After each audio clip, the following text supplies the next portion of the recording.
Today, we have a great conversation that we're going to have around sport and social justice. I'm going to introduce my moderator for today, but I want to show you a quick video to kind of showcase what this moment in this conversation is all about. Again, with Black History Month being the celebration of the accomplishments and the progress and the challenges and things that still need to be done for Black, Indigenous, and people of color, we want to highlight the work of individuals in our industry, but also highlight the allies. And today we have a fantastic ally that is going to share his work in the industry with us today. But I want to show you a quick video to kind of set the tone for this before I introduce our moderator.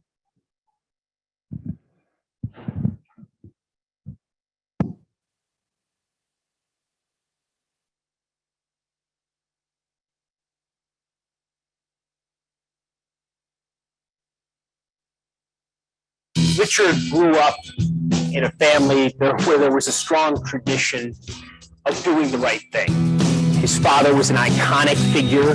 He signed Sweetwater Clifton to the Knicks, breaking the color barrier.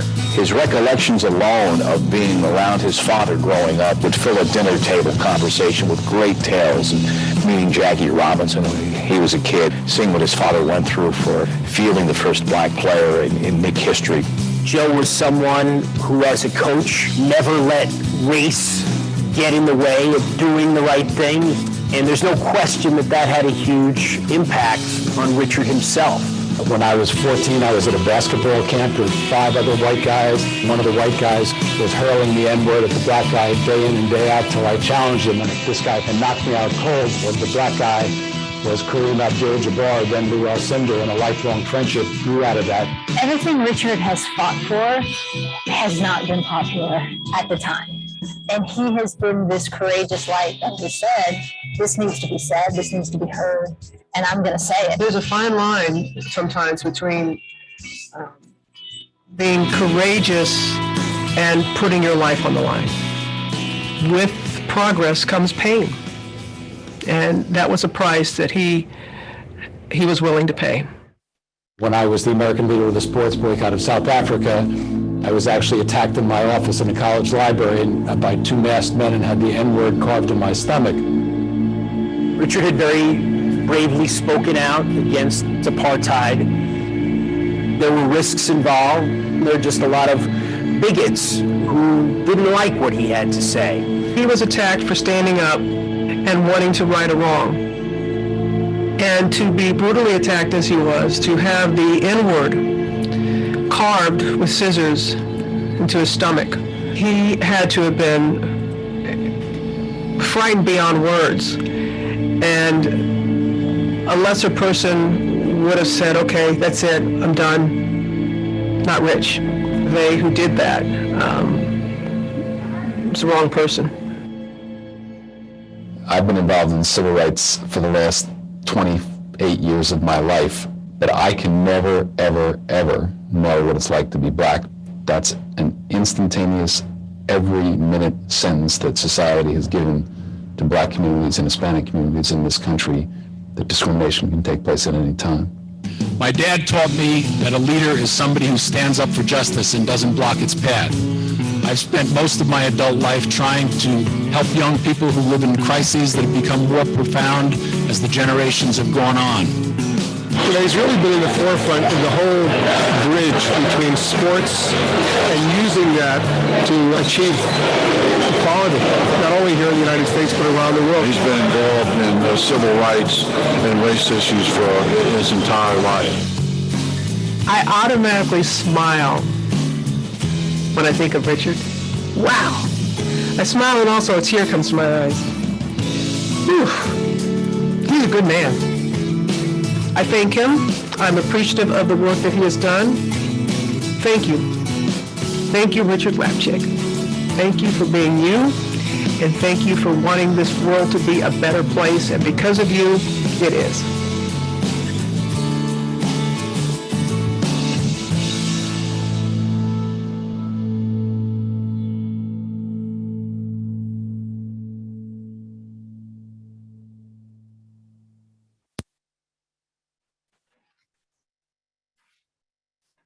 is our newest faculty in STHM, Dr. Jonathan Howe. And he's perfect for this conversation because of his work and his scholarship that's looking at the experience of Black athletes and Black administrators and using theories like critical race theory and theories of diversity and inclusion management to figure out where we are and how do we get to the next level of living and working in a more inclusive environment. So without further ado, I'm going to introduce Dr. Jonathan Howe, who will introduce our speaker.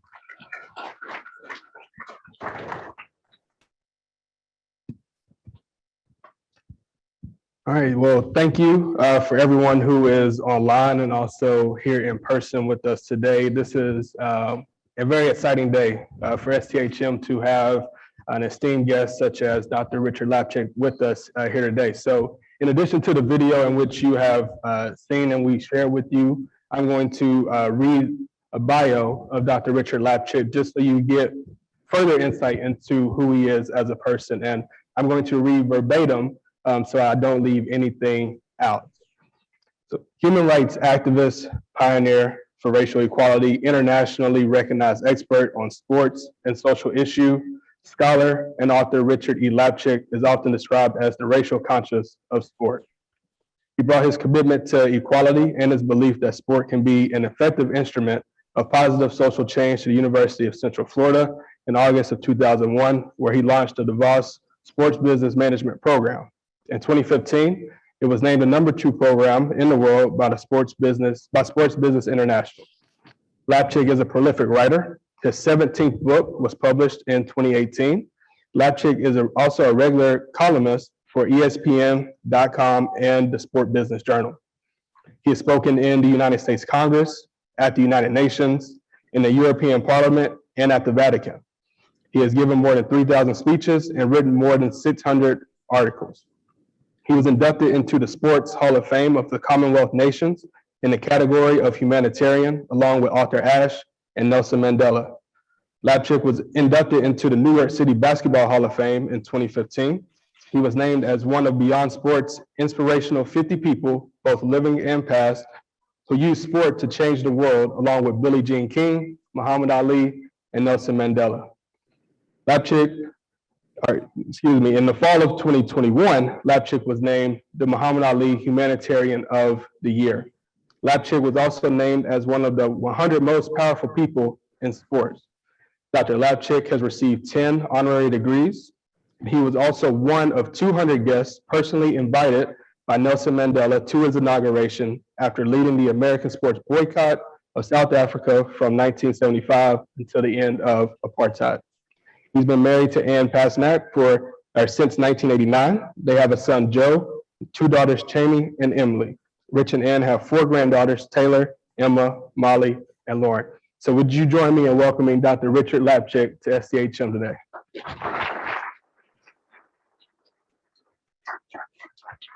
Thank you for those kind words, Jonathan.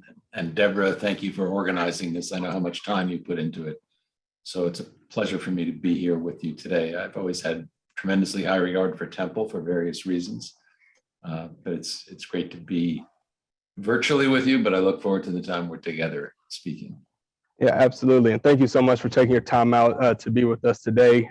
As Dr. Blair mentioned, someone who does research at the intersections of race and sport, you are someone who I've looked up to and have used within my research. So it's definitely an honor to be sharing the virtual stage with you today. So I just want to hop right into it. And so this is framed as a conversation between Dr. Lapchick and I, and we will have time for Q&A after we are done. So we'll have a mixture of Q&A from people who are here live with us in the audience and also online. And so Dr. Lapchick, the video that was shared and also the bio that I read, we got a little glimpse into your background, but could you share more about your story and how you got into the social justice work? I'd be happy to. It's a fairly long story, but it goes back to when I was literally 5 years old. I looked outside my bedroom window in Yonkers, New York, where I was being raised, and saw my father's image swinging from a tree with people under the tree picketing. And for several years after that, I'd pick up the extension phone at home, calls directed to my dad. He didn't know I was listening, and it was racial epithet after racial epithet being hurled at him. As a 5, 6, and 7-year-old, I didn't really know what that meant, except that a lot of people hated my best friend. I would later find out that the hatred was flowing toward him because he had signed the first Black player in the history of the NBA with the New York Knicks, Nat Sweetwater Clifton. I had the dream. My dad was a double inductee into the Basketball Hall of Fame. I had the dream, and a lot of people reinforced it, that I was going to follow in his footsteps athletically. I was one of the tallest players in New York City in the 8th grade and was recruited by a school called Power Memorial, which was the top basketball program in the country. I chose not to go there, but became friends with the coach. Ended up at the summer camp that you saw, where I met Kareem Abdul-Jabbar, then Lou Alcindor. And the importance of meeting Kareem is on 2 levels. One, he's an incredibly close friend. When he received the Presidential Medal of Freedom in Barack Obama's last month in office, I was one of the 2 guests he invited, along with Mary Lewis Gates of Harvard. When his statue was unveiled at the Staples Center, he asked me to speak at it. He's come and done many things for us at UCF, where I work. But as a 15-year-old white kid, the importance of becoming friends with Kareem Abdul-Jabbar was that I suddenly had a young, urban African-American lens with which to watch with some degree of horror what racism was doing in his community and other communities of color. And I decided, Jonathan, that I was going to spend the rest of my life working in the area of civil rights. As a 15-year-old, I had no idea what that might have meant, but I knew that I wanted to do that. So I ended up going and getting a PhD in international race relations. It was actually the first one in the country from the University of Denver. And I did my doctoral dissertation on how South Africa used sport as part of its foreign policy and the international response, and compared that to how the Nazis had done that in the 1930s. I started teaching at a college called Virginia Wesleyan in Norfolk, Virginia, thinking I was never going to be back in the world of sport. But that dissertation was published as a book in the early 70s. I was started to be asked to speak about apartheid, ended up founding the sports boycott of South Africa in this country.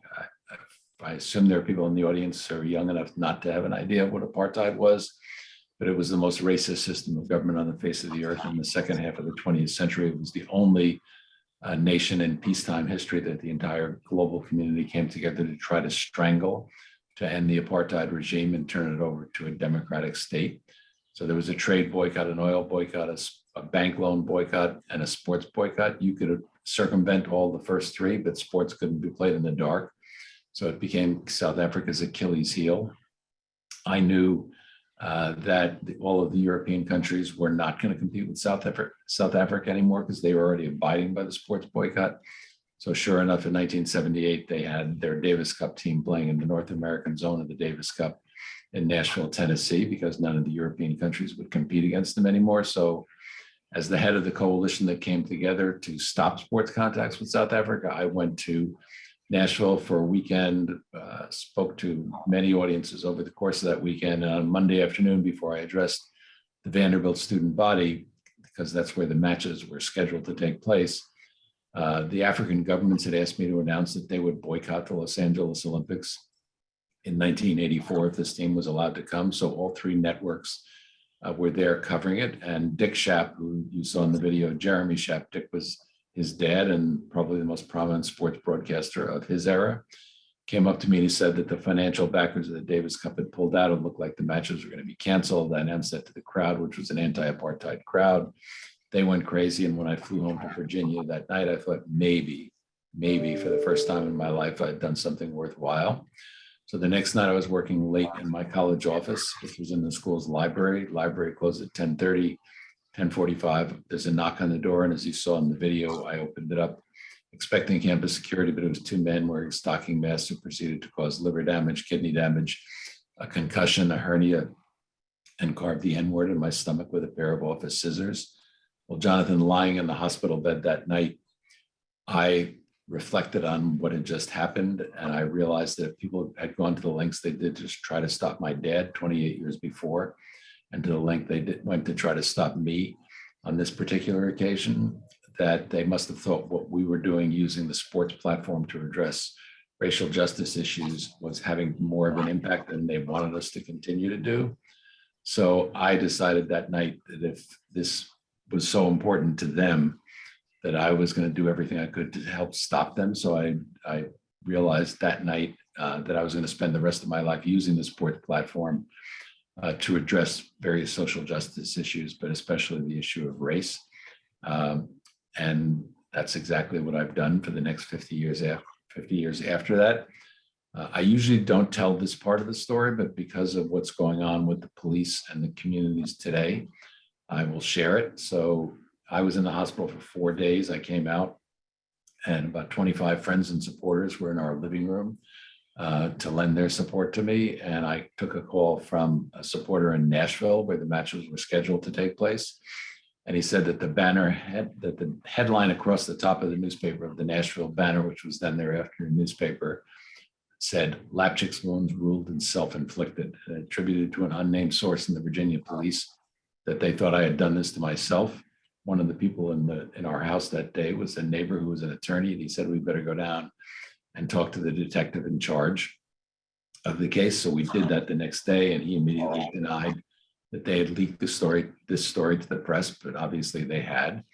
And he said, listen, why don't you take a lie detector to prove that it happened exactly the way you said it did. And as a student of the civil rights movement and race in this country, I knew how police officers and police departments had used lie detectors to intimidate civil rights workers before. So I said that I would consider it that night. It was unlikely that I would agree, but I would talk to all of the civil rights leaders in our coalition, and most of them were in it at the time. So I spoke to them that night, and to a person, everybody said refuse to take the lie detector. So the next morning, I got a call from a local newspaper saying, we understand you've been asked to take a lie detector. What are you going to do? And I said that based on principle and also based on discussions with the civil rights leaders, I'm going to refuse to take the lie detector. And before I went to bed the night before, I reflected on women who had been sexually assaulted and being asked to prove that they had been sexually assaulted. As I'm hoping everybody here knows, only about 25% of sexual assaults are ever reported because of the expectations of the girls and women is that they're not going to get much support from the police in such cases. So I've mentioned that to the writer who was calling me that morning, and he wrote that as part of the story on Monday.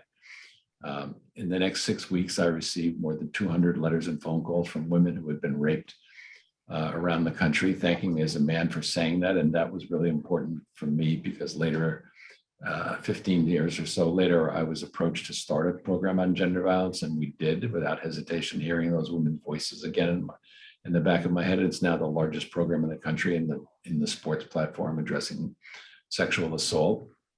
But what the newspaper also said that I didn't expect is it quoted a medical examiner who visited me in the hospital.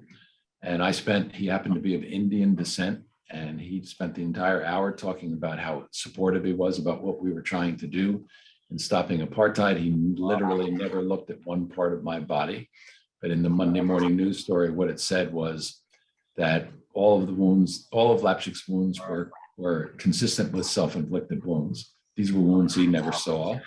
And in this period of the racial reconciliation after the murder of George Floyd and others, including another Black citizen of the city of Minneapolis just last week, the families have asked to hire private medical examiners because they didn't trust the police's medical examiner. I was not aware of that in 1978, but a survey came out last year that said that 85% of medical examiners had changed their opinion or made sure their opinion agreed with the police conclusion.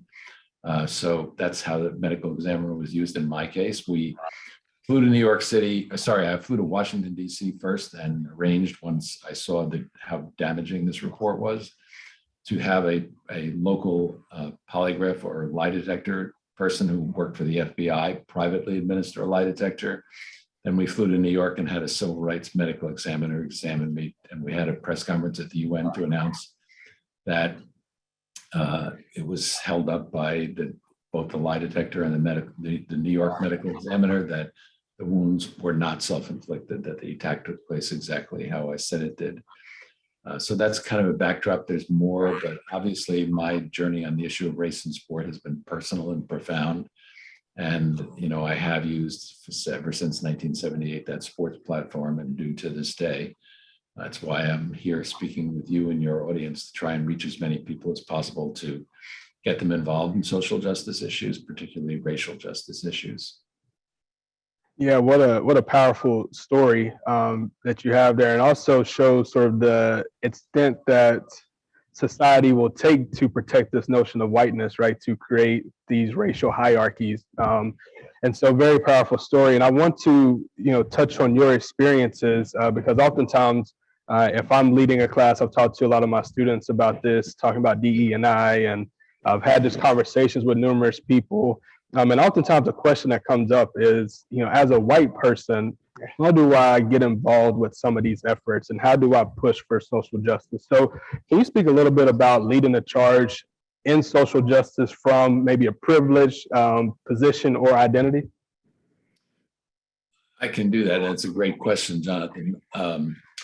So a lot of people said to me in 1978 and since, because of the life I've led, that, well, now you must understand what it's like to be Black.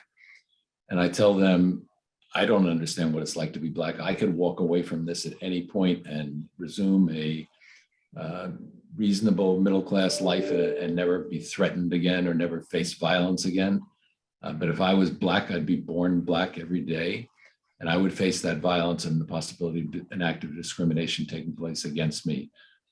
So I try to share that perspective. In 1978, when the attack took place, the civil rights movement had been kind of fractured, and the black leaders in the civil rights movement asked white people to work in the white community. They were going to focus on the Black community, and that had been going on for 5 or 6 years.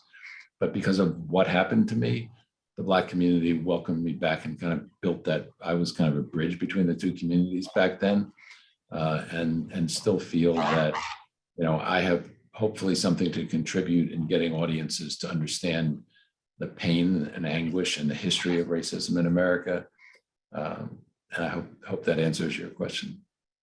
Yeah, absolutely. And so when we think about race, DEI, and society at large, we often see parallels within the sport industry. And so what is the role that sport plays in leading social justice efforts? Well, a lot of people have talked about the example of baseball breaking the color barrier with Jackie Robinson in 1950, Clifton and the Knicks. But sports actually was kind of on the sidelines for most of that time. We had courageous individuals. This past couple of weeks, we've had one in Brian Flores with the Miami Dolphins, literally risking his career by laying out what had happened to him as a Black head coach. But in my lifetime, 1968, John Carlos and Tommy Smith in Mexico City talking about racism in America. It's the photograph of 1968, but neither of them were able to get a job for the next 6 years in the United States.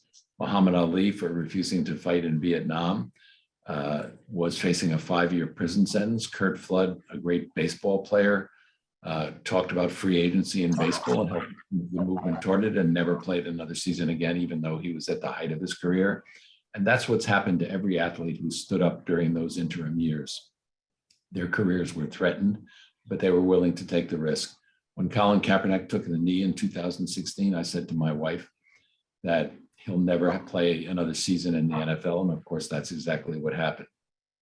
I'm doubtful that Brian Flores will ever get another job as a head coach in the NFL. I hope I'm wrong, but that would be the pattern in the history. But the times have changed. When Kaepernick took a knee, I think most of the American public, particularly white Americans, disagreed with what he was trying to do. When the Milwaukee Bucks refused to come out in the bubble in the NBA playoffs in 2020, not only were they not criticized by the NBA or penalized by the NBA, but within an hour, the NBA and the Players Association shut down the league, and every other sport was shut down by the next day. Sports fans, again, who were critical of Colin Kaepernick, surveys now show that 75% of sports fans in America support player activism. The same percentage supports teams and leagues supporting their players, or colleges and universities supporting their student athletes who want to speak out. And I think that this has brought us to a time that, we can, as George Floyd's daughter said, he'd helped change America, that we can sustain this feeling and movement right now that is in place, that it's not going to become like other cycles in history when some horrible thing happened in terms of race and violence against Black people, that the next news cycle came and most of America stepped away. We can't afford to step away. Now we have to continue to build this momentum of social justice and racial justice in the wake of George Floyd and in the wake of what happened again last week in Minneapolis on February 2nd. Yeah, absolutely. And I want to sort of build off of a point that you made and sort of jump off script here a little bit. But you were recently cited as, describing Brian Flores in the lawsuit as him being sort of the Kaepernick of coaches. And you sort of described that a little while ago. But also, we talk a lot about the Rooney Rule within our classes, and every January and February, it's a topic of discussion within the NFL. But for students here, they may not know that Dr. Lapchick was influential in sort of getting the Rooney Rule implemented within the NFL, right? And so, can you speak just a little bit about at least that initial push to get the Rooney Rule implemented and sort of the results of that to this day? Well, Johnny Cochran, who was a civil rights attorney, and another civil rights attorney named Cyrus Murray, together commissioned a study on the history of Black coaches in the NFL. And they were about to present the results of that, which showed Black coaches had obviously fewer opportunities, that their tenure as a head coach was shorter than that for white coaches, and that Black coaches simply weren't rehired if they were fired from a team. So I said to Johnny Cochran and Cyrus Murray, it's great to have this data, but I've seen people get data before and not do anything about it. Let's threaten legal action against the NFL if they don't change their hiring practices. And that's what we did when we went to New York City in 2001. The Rooney Rule was adopted about 9 months later. I think everybody agrees it was as a result of that threat of legal action. Initially, the Rooney Rule had a tremendous impact, whereas there were a couple of Black head coaches at the time the Rooney Rule was passed. Suddenly there were 6 head coaches in several years. Two Black coaches went to a Super Bowl that year. Obviously, one won the Super Bowl. So it looked like the Rooney Rule was going to be the answer, but as time has gone on, it really hasn't changed very much. And within the past week, we saw, Brian Flores, as you mentioned, bring this lawsuit in federal court against the NFL. And I believe he had, in the form of those text messages and emails, what I'm calling the smoking gun. You can't really refute what he cited, which was he was being scheduled to be interviewed by the New York Giants for the head coaching job 2 days after they had already hired a head coach.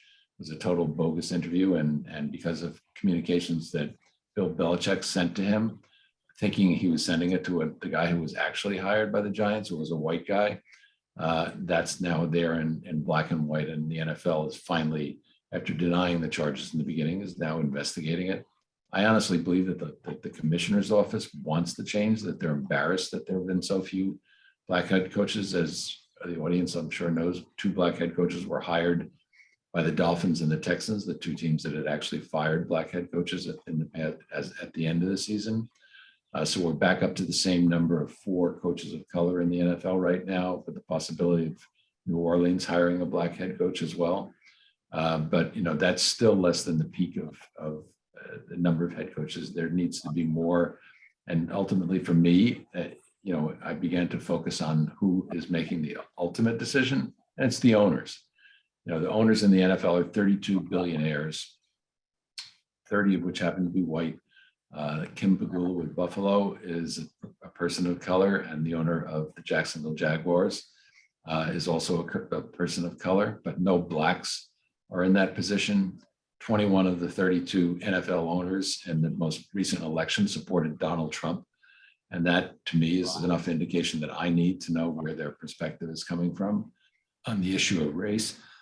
Excuse me, it doesn't guarantee that that's their perspective, but I think it's a very telling sign. So the owners, I believe, have to be pushed harder than they've been pushed before. And for me, the source of that push is going to be athlete activism.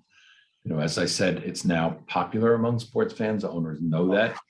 Owners know that they can lose the Black market because when we started this, We talked about diversity being a moral imperative, and we soon realized that it's also a business imperative. It's going to be good for their business to diversify. So if athletes come out strongly for a diverse hiring pool of candidates, I don't think they would necessarily say you have to hire a Black coach, but prove to us that you've got the best people in the room, including Black potential head coaches, when you made the decision. I think that's going to be true at the college level also, where student athletes can push that agenda. We still have, a ridiculously low number, 21% of Division I football coaches are Black. In a sport that's 52% of the student athletes are Black. In terms of basketball, same percentage of Black student athletes, but 24% of the head coaches are Black, less than it was in 2006. So we have a long way to go. And for me, athlete activism is going to be the real key here. Yeah, and hopefully we can circle back on that a little bit with the activism piece. But you cited the numbers and the percentages of Black coaches, and also the, disparities between athletes and who are participating in these sports. And so you are the director of the Diversity Institute for Diversity, Equity, and Ethics in Sport at UCF, and produced the annual gender report cards for numerous leagues, the NBA, the MLB, MLS, college sport, and so on. And so in your work producing these annual racial and gender report cards, what does that tell you about the current state of sport and social justice? Well, first of all, the NBA is far and away the best of all the leagues. It's not perfect. Their coaching numbers were low, but in the last hiring cycle, at the end of not this season, but obviously last season, there were 8 openings. 7 Black head coaches were hired in those 8 openings, giving them close to their highest number ever. And important to note, among those Black coaches were coaches who had never coached before, didn't have head coaching experience, something that happens to white people pretty regularly, but has never really happened to Black head coaches that haven't been hired without enormous experience. It's also, points out to me in the discussion about Brian Flores that it's important for us to note that there are a group of NFL teams who have literally never had a Black head coach. And I'm just going to call them out because I think it's really important. It's the Titans, the Giants, the Jaguars, the Patriots, the Rams, the Ravens, the Saints, the Seahawks, and the Titans. That's too many teams to have never had a Black head coach. There are only 9 teams that have hired more than 1 Black head coach.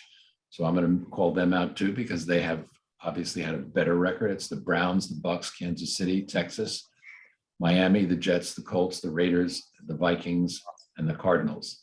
The history of Black head coaches is one, their tenure is going to be shorter, and second, that they're unlikely to be rehired. That's part of what Brian Flores why he's bringing this lawsuit. But those teams that I've just mentioned all hired a second Black head coach, sometimes without much experience. But it's possible. But again, I think it's the owners that are the stumbling block, and I think the players are the answer. Yeah, and absolutely. So I want to go back to a point that you made earlier when you mentioned what happened in the summer of 2020 with the murder of George Floyd. And we saw this just proliferation of racial justice, particularly from sport industry. And so where do you feel we are today in the wake of George Floyd as it relates to the sport industry?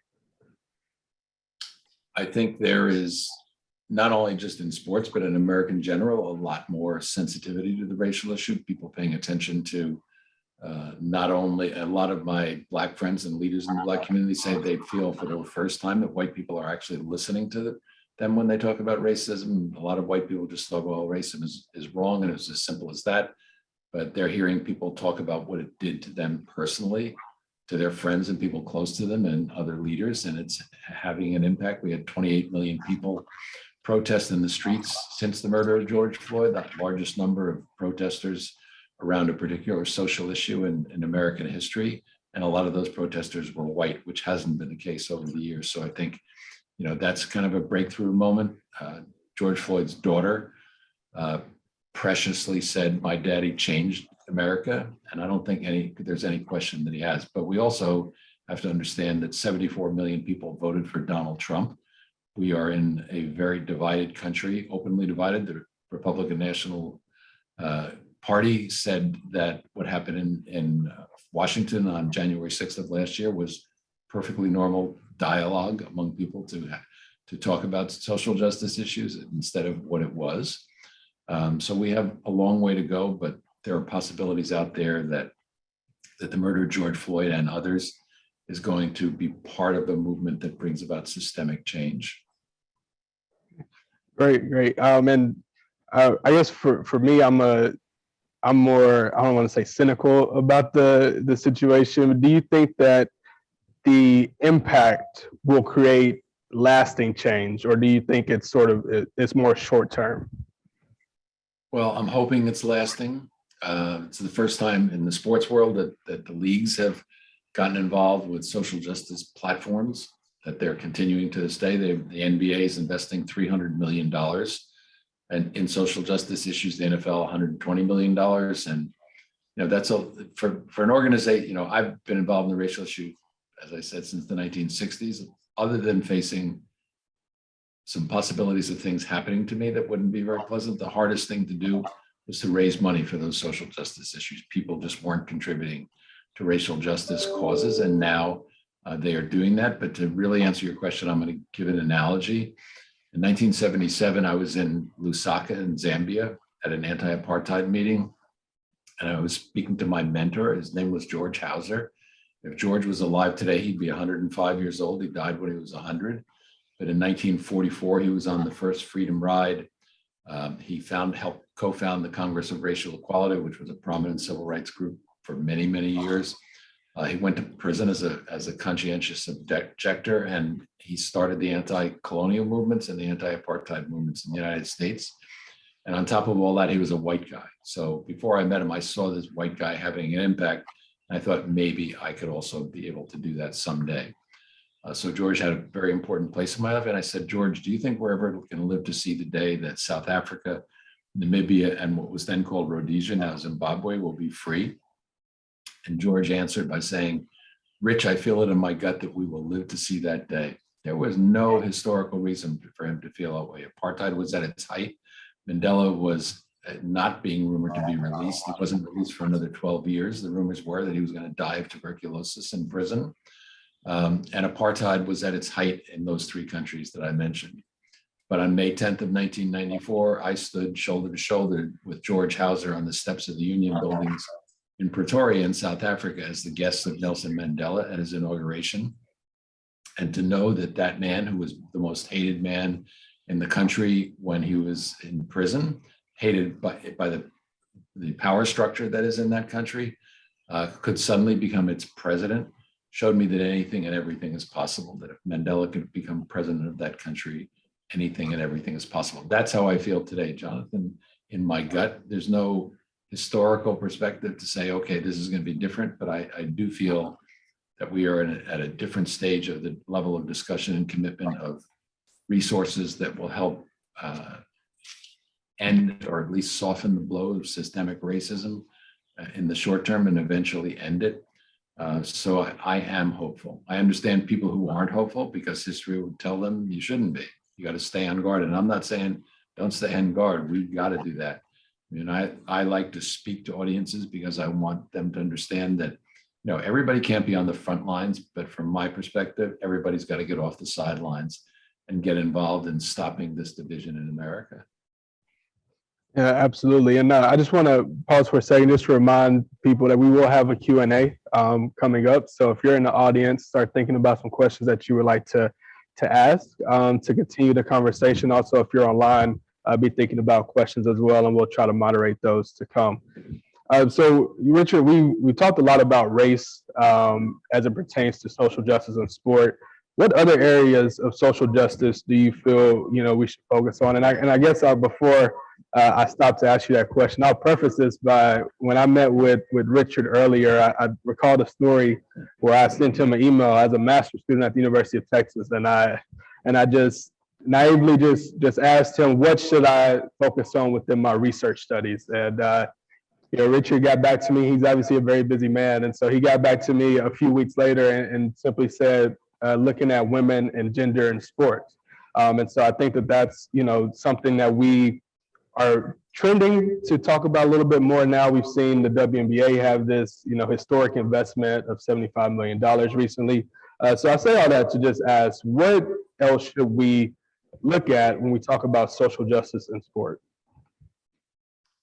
Well, there are so many social justice issues that young people are facing.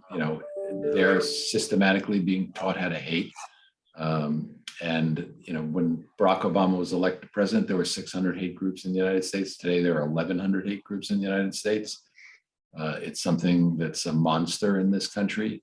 Our children are waging war on one another. We read a lot about violence in cities like Chicago. But, some weekends we hear that, a dozen children were killed and are just understandably horrified. But on any given day in America, 12 children under the age of 16 die of a handgun wound. 400,000 high school students, according to the Center for Disease Control, which actually reports on things other than the pandemic. 400,000 high school students on average in recent years have been hospitalized because of a violent attack that took place on high school property during high school hours. The dropout rate in urban America is 40%. There are 900,000 women who are battered every year, a million who are raped every year. This is not some small problem in America. It's a problem of our society in general. We're the biggest consumers of drugs in America. The biggest consumers of drugs in this country are people under the age of 25. Why do you take a drug? You presumably feel better with it than without it. The biggest consumers of performance-enhancing drugs in America are not NFL players or Major League Baseball players or track and field athletes. They're teenage boys under the age of 16 who aren't athletes, who want to be stronger, faster, bigger, whatever it is that they want to be different than the body that they got at birth from wherever they believe they got that body from. I mean that spiritually, obviously, they know that it came from their mom, but the Penn State football story several years ago, some of you may remember, Jerry Sandusky, the assistant coach, was charged with abusing young people somehow associated with them. He's now in prison for the rest of his life. But we, first of all, got empathy for the 11 victims that Sandusky had, but my hope is that the news stories that followed that are what we really remember, that there's a report of child abuse every 10 seconds in America, and only 1 in 10 is reported. It doesn't take a genius to figure out the math on that, on how enormous the problem of child abuse is in America. And something, there's going to be a lot of discussion in the coming week with the Super Bowl happening. It happens every year that people start talking about human trafficking increasing around a sports event like the Super Bowl. I studied, and I'm betting you did too, the Atlantic slave trade, and knew that the estimates are that 10 million people from Africa ended up as human slaves in the Americas.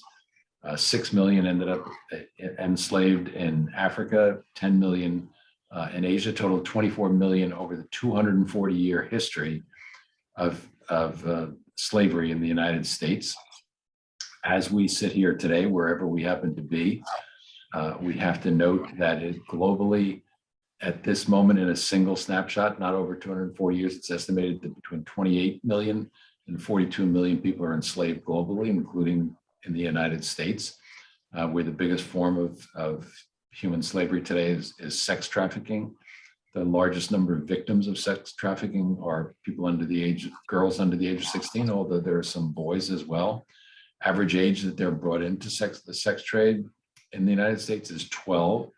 They're going to have sex 10 times a day on average, 365 days a year with somebody that they didn't know. And if they somehow escape, which is unlikely, it's more likely that they would be beaten to death by their pimp if they tried to escape or die of HIV/AIDS. But if they did escape, they would have been raped 14,000 times by the time they reached the age of 16.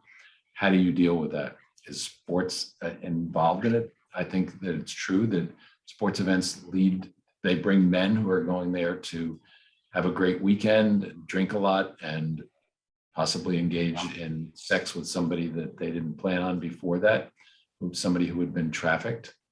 So I think those are some of the other social justice issues, Jonathan, that are on our radar, that we try to use the sports platform to do something about, because again, we think that you can use that platform. We had started a program on human trafficking that ended up appearing on 71 campuses over 4 years, and more than 50,000 people came out to hear us with this message about human trafficking. Again, because the world of sport, people were listening to coaches and athletic directors talk about human trafficking that wouldn't have listened to an anti-trafficking activist who might be speaking on campus. So there is that power in the sports platform to use it responsibly and reasonably, and it will have an impact.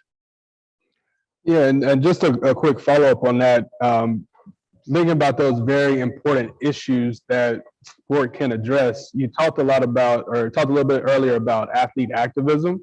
And so do you see athlete activism, contributing to at least bringing awareness and hopefully solutions to these problems? I think, athlete activism, coupled with the fact that I believe that millennials and Generation Z are more inclined to support social justice efforts than previous generations. They have the technology with the smartphone to produce evidence that we didn't have access to. You couldn't refute what happened to George Floyd or other cases that we've become all too familiar with, because our smartphones have allowed courageous people like that woman in Minneapolis to film the whole thing so the world could see it. And then I think another element that is really critically important to the future is that of athletes, because people listen to athletes. So, when they use their voices to talk about social justice, people are going to listen to them. And they are also a group of very wealthy Americans. This is the first time that such a large number of people in the Black community who are professional athletes and are multimillionaires, in some few cases already billionaires, can invest those resources in Black businesses and Black leadership groups in social justice issues that can really bring about change. So I think that athlete activism is going to be a critical point in future change in America. Okay. And before I have one more question that I want to ask you, Richard, but also I know that we have some students who are in the audience, and I know it's in that class changing time. And so if you have a question that you would like to ask Dr. Lapchick, then you can form a line at this microphone here so that we can try to prioritize your questions before you have to leave. So if you have a question, feel free to line up to start to ask Dr. Lapchick. But with that being said, we've sort of discussed where we have been, especially through your history and your life story as it pertains to sport and social justice. We've discussed a little bit of where we're at currently as regarding sport and social justice. But where do we go from here? What is the future of sport and social justice? I know you talked about a lot of important additional topics that we need to focus on, but where do we go from here? I think we continue to support, I'm speaking now from somebody in the world of sport, to continue to support our athletes being active, to make sure they have a safety net that whatever they say, they're going to be protected by this safety net. Brian Flores went beyond the safety net, I think, in this case. And we can't guarantee that he's going to get another job, but he was obviously a successful coach in Miami and wherever he had been an associate head coach or coordinator on other teams that we don't want anybody to say when somebody speaks up like Brian Flores did that their career is over. That's where we are today, that's a possibility that his career is over. But we've got to continue to push ahead to make sure that social justice issues, in these cases, particular racial justice issues, are in front of everybody and don't go away when the news cycle changes. Yeah, absolutely. Well, thank you for that answer. So what we'll do right now is we'll start to open it up for Q&A. If anyone has a question, we do have a question online. And so I'll start with that. But if you're in person, if you have questions, feel free to come up to the mic. Otherwise, I'm going to continue having this conversation with Dr. Lapchick because I'm enjoying this so far. But our first question is from Peter.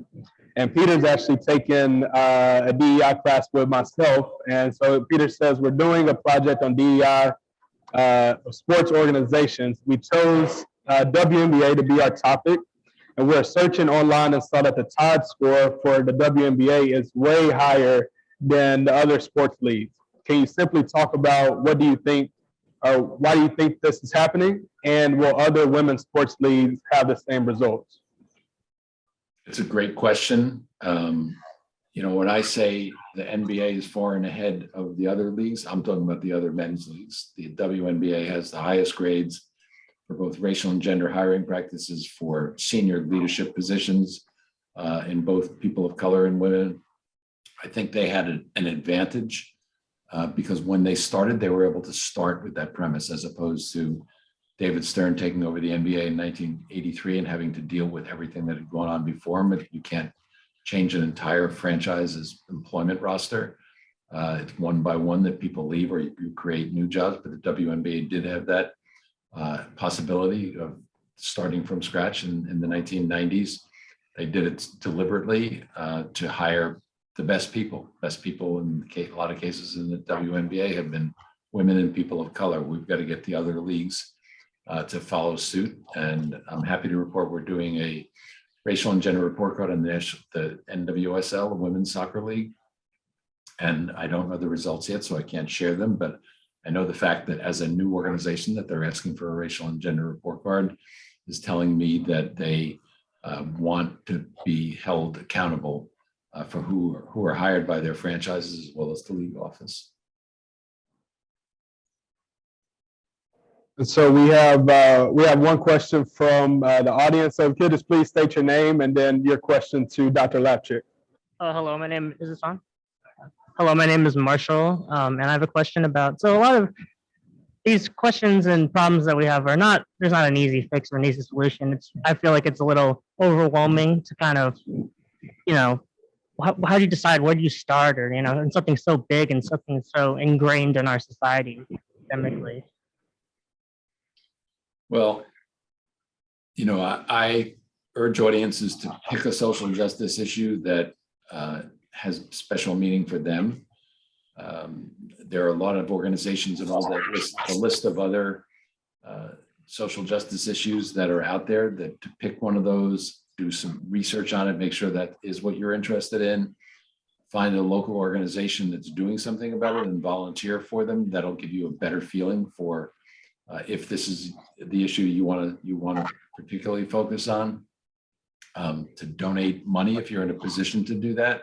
And I realize college students are struggling with all of the debt that they accumulate in their 4 years of college or graduate school, but older people who do have the resources to donate that money to those social justice organizations, find an issue that is really important to you. I think that one of the things that came out of the athlete activism in the wake of George Floyd's murder was the election that just took place to get, in this case, Trump out of office. There was a total focus by the athletic community on voter registration and voting. I wondered what would happen after that. And of course, there were the 2 Senate seats in Georgia that they were able to rally behind. And this is going to be a critical election coming up this year to give a kind of barometer of where America is going to go with the next presidential election. So to get involved and stay involved, but keep your eye on the voting process. But we need something that we can rally around, an issue that will be important to everybody. And who is sitting in the Oval Office is obviously one of those issues. Thank you. It's a great question. Yeah, so we have one more in the audience and then we'll go to the online question. Hi, my name is Janae, and as a Black woman in sport, I kind of have double intersectionality in a sense. So I was wondering if there are any campaigns that you have championed for more Black women in sports or to encourage more Black women to get into sports? It's well, first of all, thank you for asking that question. It's probably the biggest issue in sports now is the lack of Black women in those positions on the report in sports organizations as well as in society in general. So we, several years ago, started to include a separate category in all of the racial and gender report cards for Black women to hammer away at their serious underrepresentation in all areas. But we have to understand the tremendous resources that particular Black women have that they could bring to our organization. It was mentioned that I'm also the president of something called the Institute for Sport and Social Justice, and our CEO is a Black woman who is, really challenging society out there with our programs to be more just and more equitable. It's an issue that everybody's got to pay attention to that not enough people are already paying attention to. So thank you for that question. Thank you. You're welcome. So I'm going to transition back to me here. I'm doing a little shifting of the camera just so that you can see the questions in the audience. But we have a question from Jonathan, who says, what legal action do you think is necessary for the NFL or any professional league to increase the number of Black head coaches or executives to be hired? Do you think the Brian Flores lawsuit will change the viewership of the NFL? Change the viewership, like who watches the games, you mean? I believe so. Okay. I think that there are people, my own daughter won't watch NFL games because of her perception of, what the NFL stood for, especially in terms of sexual violence against women that has been an issue in the NFL for a number of years. It's not the NFL's issue. There, as I said earlier, 900,000 American women are battered every year and 1 million are raped every year. It's not an NFL issue. It's a problem of men in this country. But I think that, there are a couple of things that sports responds to in a big way. One is the threat of legal actions. I gave the example of the origins of the Rooney Rule because we were threatening legal action. And the second is congressional intervention. Nobody wants people to step in there and talk about the antitrust exemption that so many sports have that helps increase the enormous wealth and revenue of pro sports in America. So I think rattling those two swords, even if we can't get legislation passed, even if the Congress can't act other than having hearings about it, will have an impact, as it always has at the college level, but also at the pro level. And I can tell you right now that there are people talking about such action in Congress in regard to the NFL. I'm working with Reverend Jackson, literally as we speak, organizing people in the 32 NFL cities to take action with the 32 franchises. And, I hope we're going to particularly target the list of teams that I mentioned that have never hired a Black head coach. Okay, so we have actually two questions from the same individual, Jalen. They're going back to the Brian Flores case and the Rooney Rule. And so they're asking about your thoughts on the Flores case, and do you think that it will truly bring any systemic change in coaching practices? And they also added to this, do you think that alternate leagues like the USFL or the XFL will be able to avoid some of these similar biases within coaching practices that the NFL has dealt with? Before I forget the latter part of that question, I might have to ask you to bring me back to the front part of it, but the XFL started literally from its inception, and unfortunately it didn't last, the league itself, making DE&I a priority of the league. There were a significant percentage of head coaches who were Black, of general managers who were Black, senior leadership on the teams, in the commissioner's office. There was a very diverse staff. So there was a good prospect of what would have happened. And like I said, with the WNBA, when you start with that principle and start the hiring process, you're in an advantaged position to be able to have that kind of impact right away. It's slower with other organizations because people tend to not leave jobs in pro sport, although in this post-COVID period or COVID period, I'm told by the league offices that a lot of people who were allowed to work remotely are not coming back to the league offices. So there really are opportunities for people in those leagues. And I said I was going to ask you to come back to the beginning part of it, Jonathan, if you don't mind repeating it. Yeah, absolutely. And so in regards specifically to the Flores case against the NFL, do you feel that it will bring true systemic change in coaching practices? I don't think if that suit was filed, that we would have a black head coach in Miami and a black head coach in Texas. I think that very possibly influenced them, and I think it might possibly influence other teams, but that's a slow process. We only have 4 to 6, maybe 8 turnovers a year in a league like the NFL.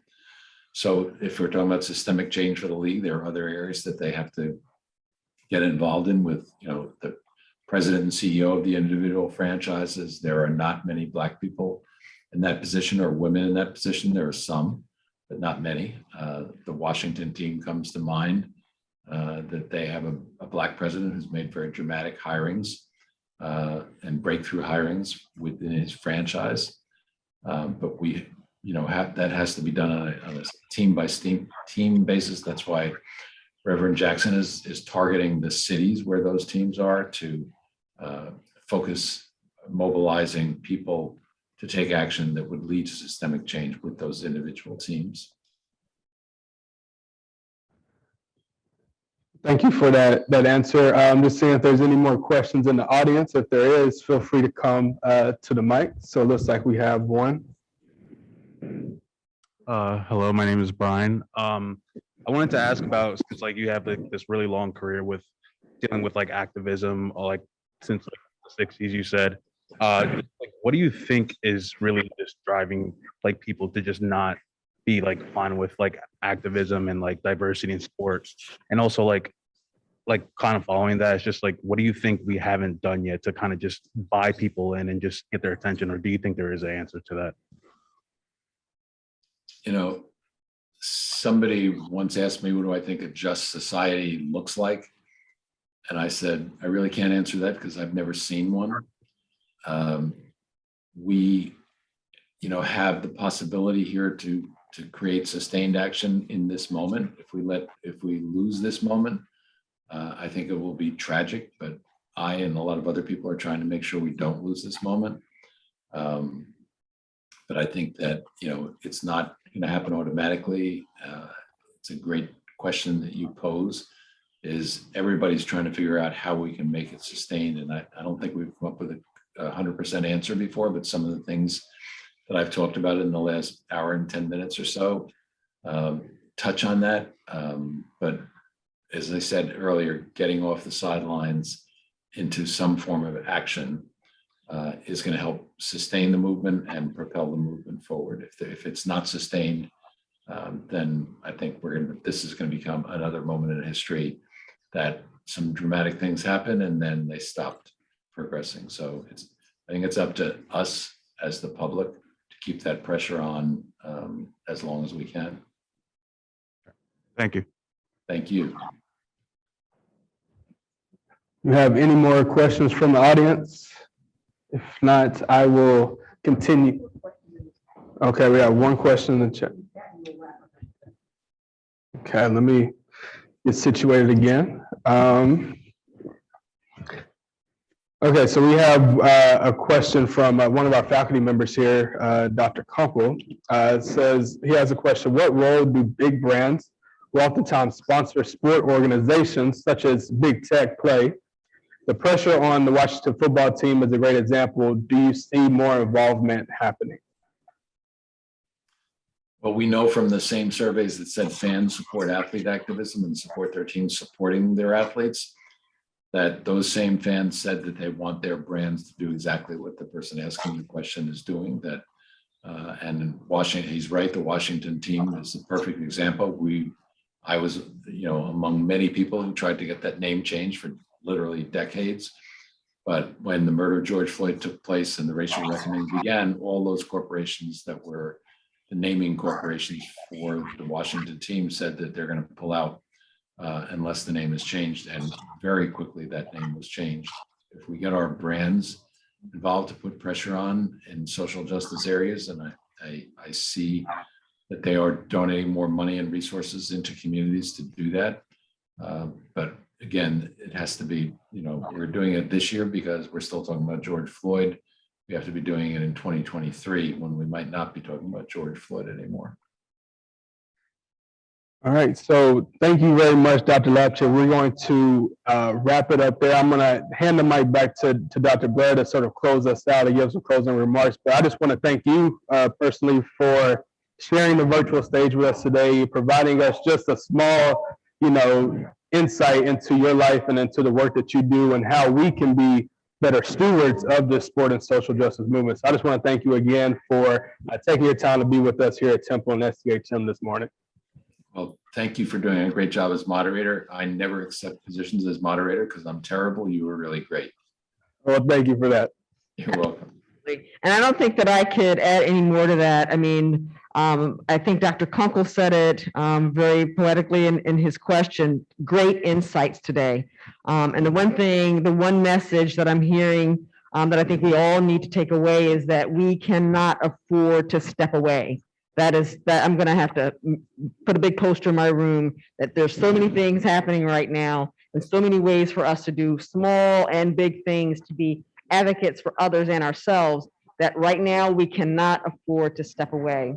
So I want to thank you again, Richard. Again, hopefully we'll be able to do this again in person. That's what I'm hoping for. I want to thank my virtual audience for coming today. It was fantastic. I want to thank our in-person audience. We had lots of folks here. We're shifting in this space we're in, but just a great turnout for your messaging today. And I look forward to continuing your work with your new center, and for STHM to continue doing what we're doing through our Office of ODEI and for our students and our constituents. So thank you all for today and have a fantastic rest of the week.